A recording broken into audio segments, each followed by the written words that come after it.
Hello, we're here to talk about traction.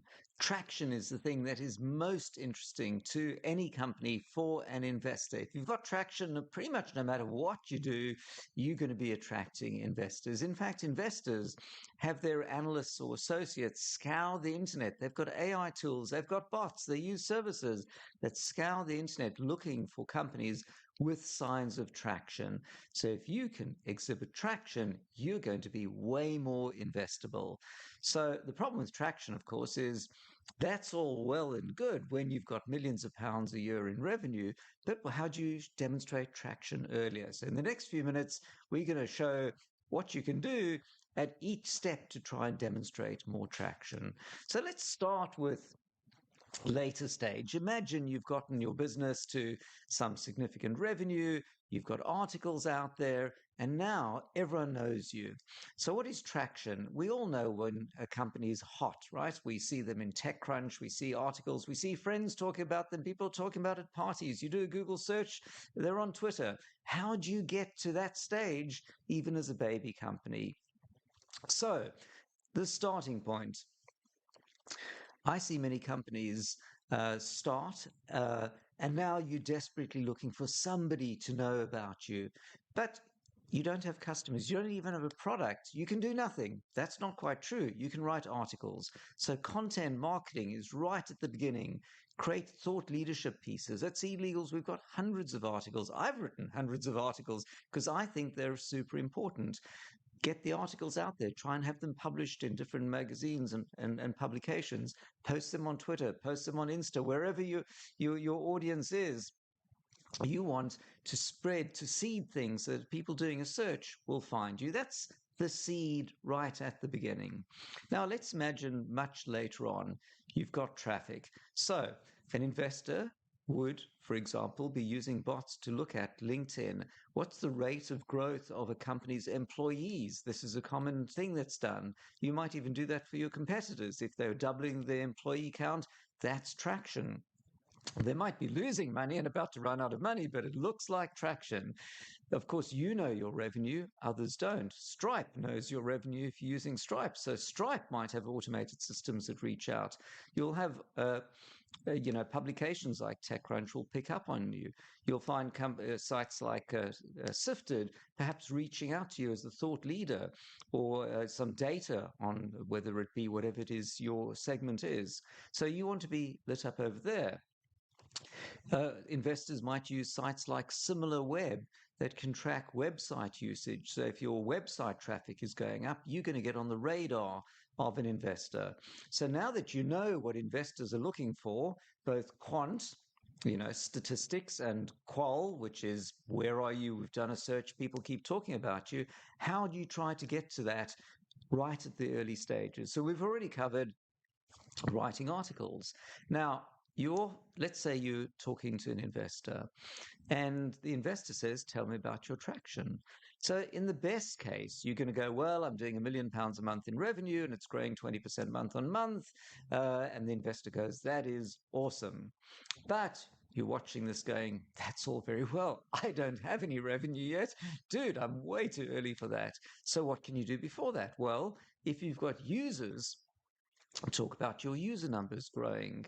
If you don't have enough users to talk about user numbers growing, talk about retention. We've got a small number of customers, they're subscribed, they're making it to the next step, they're not churning. It was a churn rate of 12% last month and it's 8% this month. So ongoing or greater retention is the next thing. Now, if you're not a B2C product and you're a B2B, a business to business product, what is traction there? Well, traction is obviously signed contracts with business partners where they are paying you. But if you don't yet have that, then you've got letters of intent or you've got signed contracts on a free trial version. Now, it's really important that you signpost which they are, because the common trap that I see when I look at someone's pitch deck is they've got all these cool logos of big companies. It looks impressive, but any astute investor is going to dive right in and say, what is your relationship What got you to put that logo on your pitch deck? And if you go, well, I've spoken to one of their sales reps and we've sent them a proof of concept and they haven't responded, that looks bad. So clearly signpost, these are signed, partnership sales agreements. These are letters of intent. These are proof of concepts. We're just talking to these people. If you're just talking, it obviously has a lot less value than a signed letter of intent, which has less value than a paid sales thing. So B2B, that's the formula. But even before that, signs of traction could be, your team, great, we've got a CTO, we've got a second person. It might be that you've showed user testing. We were testing our prototype with 12 people last month. We tested with 20 this month.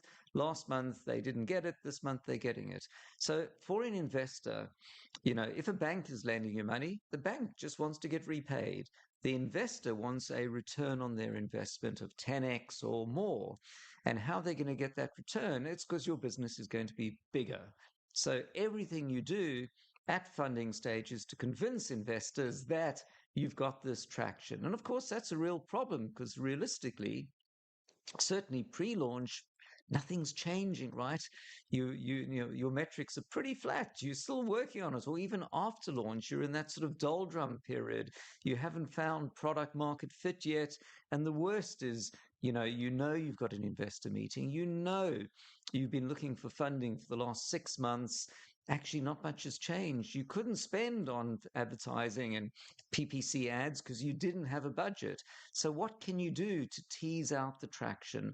Because if an investor sees that your revenue is X 12 months ago and your revenue is still X now, or your revenue is very lumpy, you've got a few big contracts, but if they don't renew or you don't get another one, it's not going to grow. Those are not good signs indicating they want to be in before your traction increases, when your valuation will increase. So now you've got some knowledge about what investors are looking for. You've got some knowledge of what you can do. And right at the beginning, to go back to what I said earlier, the very starting point is content. And here I'll give you a great example. So whenever I see SeedLegals customers that are, in our Slack channel buying something from us, and I can see that they're in food or drink or something, I love to buy from our customers.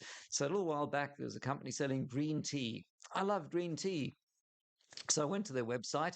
They had beautiful pictures of green tea.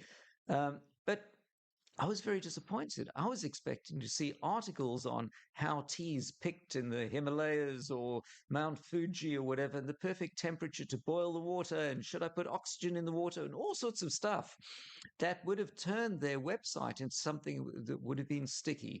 They could have gone to all sorts of tea publications and published articles on it. They could have had something about how theirs is different, but they didn't. They just said, all I could do is buy or leave.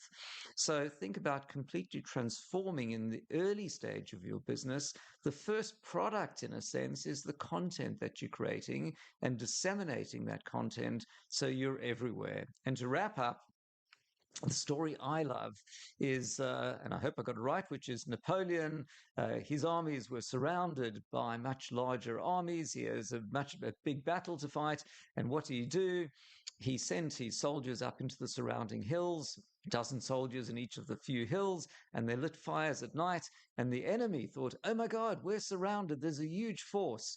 But it was just a few soldiers out there lighting fires on the top of the hills.